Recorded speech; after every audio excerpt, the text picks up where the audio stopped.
A very good morning, students. I welcome you all in today's session, which is most important from the designing of the bearing. Okay, क्योंकि आपने almost पूरे आपका designing procedure आपने देख लिया दोनों का ही, चाहे आपका स्लाइडिंग बेरिंग है, जनरल बेरिंग है, या फिर रोलिंग कॉन्टैक्ट बेरिंग है जिसे हम लोग एंटी फ्रिक्शन बेरिंग होते हैं. सारे के सारे टर्मिनोलॉजी आपका जो भी कोरिलेट करते हैं, जैसे बेरिंग कैरेक्टरिस्टिक नंबर हो गया, बेरिंग मॉडुलस हो गया, ठीक है ना, कोफिशिएंट ऑफ फ्रिक्शन हो गया, क्रिटिकल प्रेशर हो गया, सब कुछ आपने देख लिया. डिटेल में आपने इसकी थ्योरेटिकल पार्ट कवर किया, एक क्लासिफिकेशन देखा आपने बॉल एंड रेगुलर बेरिंग का. ओके, तो यहाँ से आपका ऑलमोस्ट आपका 5th यूनिट कंप्लीट होती है, और उसके साथ ही आपका जो मशीन डिज़ाइन सेकंड है, यानी कि जो डिज़ाइनिंग है आपका मशीन कंपोनेंट की, वो ख़त्म होती है. सो आपको यहाँ पे इस जो पर्टिकुलर लेक्चर में या इस सेशन में, इस वीडियो में मैं कुछ न्यूमेरिकल्स डिस्कस करने वाला हूँ आपका, और बेसिकली आपका जो मेन डिज़ाइनिंग प्रॉब्लम है आपका जनरल बेरिंग की, उसी को लेकर के मैं चल रहा हूँ. तो ज़रा एक बार आप प्रॉब्लम स्टेटमेंट देखें इसका क्या है, और आप साथ के साथ नोट करते जाएँ, ताकि आप खुद से करते जाएंगे तो बेटर रहेगा. ओके, देखिए यहाँ पे लोड ऑन द जर्नल कितना गिवन है आपका 20 किलो न्यूटन, यानी कि 20,000 न्यूटन दिया हुआ है. स्पीड ऑफ द जर्नल दी हुआ है वो आपका 900 RPM.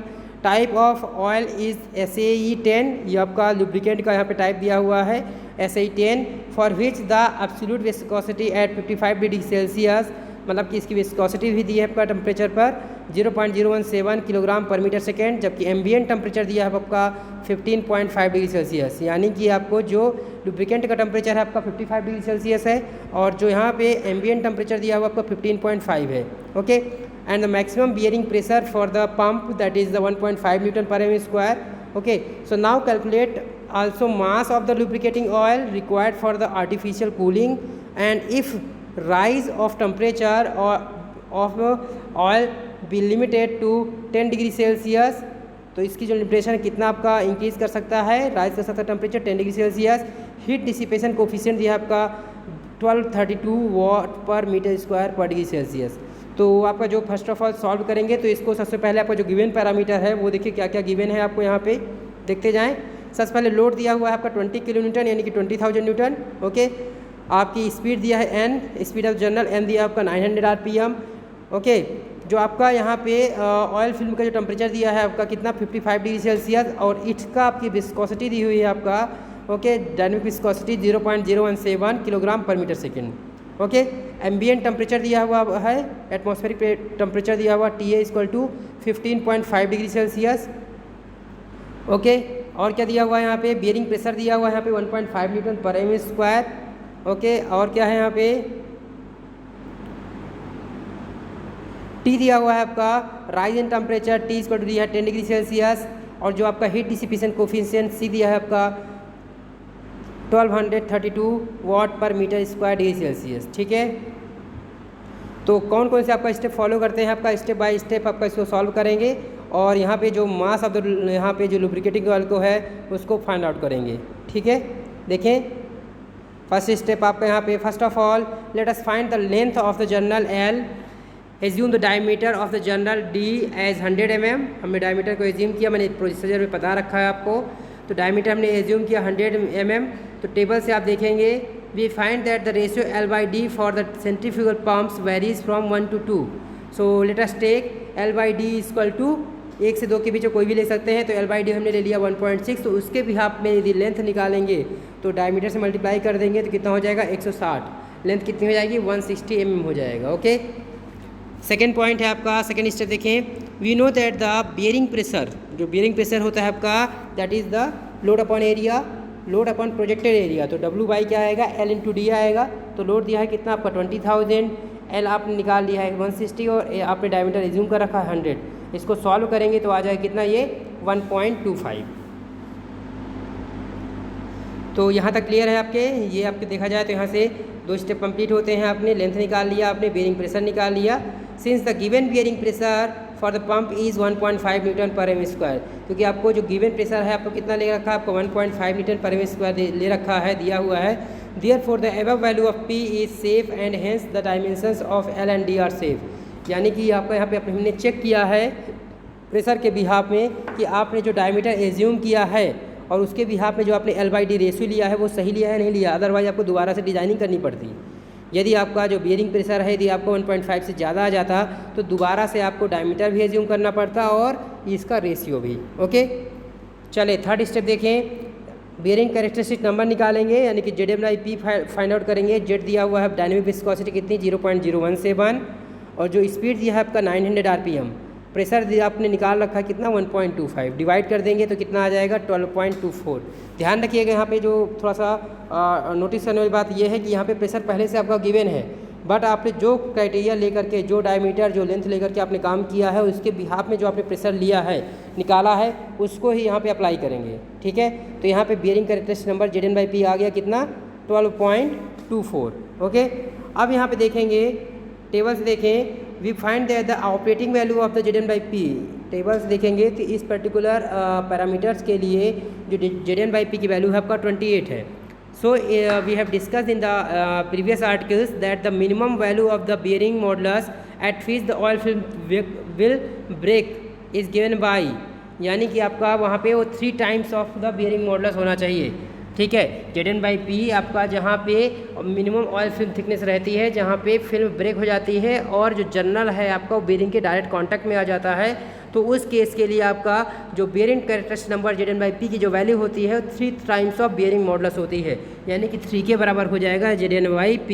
ठीक है, तो यहाँ से के निकाला जाए तो क्या हो जाएगा 1/3 हो जाएगा ZN/P का, तो 1/3 ऑफ 28, यानी कि आपने जो आर्टिकल से निकाला वहाँ से टेबल से 26.3 आपको जो टेबल दिया हुआ है वहाँ पे 28 दी हुई बियरिंग कैरेक्टरिस्टिक नंबर, तो वहाँ से निकालेंगे तो जो बियरिंग मॉडुलस आएगा that is the 9.33। Bearing modulus निकल गया। अब देखिए यहाँ पे select the calculated value of bearing characteristic number ZN/P that is the 12.24 which is more than the 9.33, जो कि क्या है आपका 9.33 से ज़्यादा है। Therefore the bearing will operate under hydrodynamic condition. इसको देखते हुए हम कह सकते हैं कि जो बियरिंग है आपका वो किसके अंडर में आपका मूव करेगी, he will move under the hydrodynamic conditions. Okay, तो ये क्लियर हो गया। फोर्थ स्टेप देखें यहाँ पे, from the table 26.3 we find that more centrifugal pump the clearance ratio.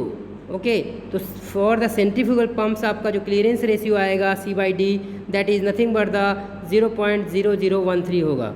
तो जब क्लियरेंस रेशियो C/D आ गया तो we know that coefficient of friction mu बराबर क्या होता है, आपके पास एम्पिरिकल रिलेशन था 33/10⁸ into ZN/P into D/C plus K। ठीक है, ये आपका के लिए दूसरा है, ध्यान दीजिएगा। ओके, बेरिंग मॉडुलस नहीं है ये, तो इसको सॉल्व करेंगे। के की वैल्यू कितनी होती है आपका 0.02, बेरिंग कैरेक्टरिस्टिक नंबर आपने निकाल रखा है 12.24, D/C कितना आ रहा है आपका, C की वैल्यू कितनी है 0.0013, तो 1/C करेंगे तो 1/0.0013, इसको सॉल्व करेंगे तो जो लेफ्ट साइड है आपका लेफ्ट वन इज़ द 0.0031 आएगा, और जो आपका यहाँ पे K है जो आपका कांस्टेंट है आपका उसकी वैल्यू कितनी है आपका 0.005 होती है। ऐड कर देंगे तो यहाँ से कितना आ जाएगा 0 जो वैल्यू होती है के की होती है कितनी 0.002 होती है, ऐड कर देंगे तो 0.0051 आ जाएगा कोफिशिएंट ऑफ फ्रिक्शन। ठीक है, अब बात करेंगे हम लोग हीट जनरेटेड की। तो हीट जनरेटेड QG बराबर क्या होता है, μWV होता है। ठीक है, तो कोफिशिएंट ऑफ फ्रिक्शन आपका आ गया है, लोड आपको दिया हुआ है, खाली V बचा। तो रबिंग वेलोसिटी के लिए आपके पास फार्मूला होता है V बराबर πdn/60। ओके, ये आपको क्या आएगा, ये W लोड नहीं है, लास्ट में वो आपका वॉट को शो कर रहा है। ठीक है, लास्ट वाला W। ठीक है, तो μW πdn/60 वॉट है। ठीक है, ओके, तो वैल्यू पुट करें यहाँ पे। म्यू कितना है आपका, विस्कोसिटी 0.051, लोड दिया है आपका 20,000, डायनेमिक आपका रबिंग वेलोसिटी V बराबर हो जाएगा πdn/60, तो पाई डायमीटर है आपका 100 सेंटीमीटर, तो कितना हो जाएगा 0.1 मीटर हो जाएगा ये, और 900 RPM दिया हुआ है बाई 60, तो इसको सॉल्व करेंगे तो कितना आ जाएगा 480.7 वाट आ जाएगा। तो ये 6 पॉइंट हो गया। लास्ट में आपका जितनी हीट जनरेट हो रही है, अब हीट डिसिपेशन कितना हो रहा है, तो हीट डिसिपेशन QD बराबर क्या होता है CA/TV-TA। ठीक है, ओके, तो C आपका गिवन है, एरिया क्या होता है that is nothing but the projected area L/T। Okay, and TV-TA। ठीक है, तो यहाँ पे आपका जो TV-TA है आपका वो किसके बराबर होता है, मैंने बता रखा है पहले डिजाइनिंग में, that is equal to half of T0-TA। यानी कि जो ऑयल फिल्म की थिकनेस है आपका यहाँ पे उसका माइनस आपका जो टेम्परेचर है माइनस एम्बिएंट टेम्परेचर, यानी T0-TA करेंगे तो 55 - 15.5 सॉल्व करेंगे तो यहाँ से आपका half of T not minus T की जो वैल्यू आएगी किसके बराबर होगी, टी बी माइनस टी के बराबर होगी, जिसकी वैल्यू कितनी है आपका 19.75 डिग्री सेल्सियस होगी। तो यहाँ से आप हीट डिसिपेशन निकाल लेंगे, क्यू डी बराबर वैल्यू पुट कर देंगे, कितना होगा 1232 ओके इंटू 0.16 इंटू 0.1 इंटू 19.75, तो क्या डिफरेंस आपको, तो इस हिसाब से हीट डिसिपेशन कितना आ गया 389.3, यानी कि देखा जाए कि जितनी हीट जनरेट हो रही है उससे कुछ कम ही हीट आपका डिसिपेट हो रही है। इसका मतलब ये है कि या तो आप इसको रीडिज़ाइन करना पड़ेगा या तो आपको पहले से इसको कूलिंग करना पड़ेगा, ठीक है। Okay, we see that the heat generated is greater than the heat dissipation which indicates that the bearing is warming up, यानी कि बियरिंग क्या हो रही है आपका वहाँ पे वार्म हो रही है, गर्म हो रही हैं। Therefore either the bearing should be redesigned, या तो फिर आपको दोबारा से डिज़ाइन करना पड़ेगा, या फिर जो टेम्परेचर है आपका जो एम्बिएंट का उसको आपका वो 63 डिग्री सेल्सियस और the bearing should be cooled artificial, या तो फिर इसकी आर्टिफिशियल कूलिंग करनी पड़ेगी। और इस केस में क्या होगा फिर देखेंगे, we know that the amount of artificial cooling required, तो heat generated minus heat dissipated, तो Qg minus Qd, तो 480 minus 7 minus 389.3, यानी कि लगभग आपका 91.4 वाट है आपका जो आपको कूलिंग आपको चाहिए, ठीक है। So mass of the lubricant oil to required for artificial cooling, तो मास आपको चाहिए, तो यहाँ पे क्यूब क्या होता है आपका ms delta T, ms T आप डायरेक्ट नोट कर रहे हैं, मास आपका हो गया m निकालना है आपको, यहाँ पे s क्या है आपका 1900 ओके, क्योंकि हमें पता है जो स्पेसिफिक हीट होती है आपका ऑयल की होती है लगभग 1840 से लेकर के 2100 तक होती है।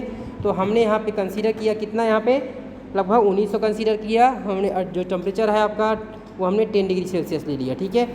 ओके, इसको सॉल्व करेंगे, क्यू आपको पहले से पता है 900 हो जाएगा यहाँ से, तो यहाँ से जो m निकालेंगे उसको m को सॉल्व करेंगे और जो आंसर आएगा that is the nothing but the 0.0048 kg पर सेकेंड आएगा। इसको मिनट में कन्वर्ट करेंगे 1/60, 60 मल्टीप्लाई हो जाएगा तो 0.288 kg पर मिनट, तो ये आपका मास आ गया। तो that means this mass is taken for the cooling purpose. Okay, so ये क्वेश्चन आ चुका है एग्ज़ाम में, तो आप इसे सीरियस लें और इसको प्रैक्टिस करें। Okay, so I think for today that is more than enough. Okay, and ये इसी के साथ ये ख़त्म भी होता है। यदि कोई और कोई डाउट हो, कोई क्वेरी हो, कोई क्वेश्चन हो तो बिल्कुल कमेंट सेक्शन में आप पुट कर सकते हैं। Okay, but for today that is more than enough. So thank you so much.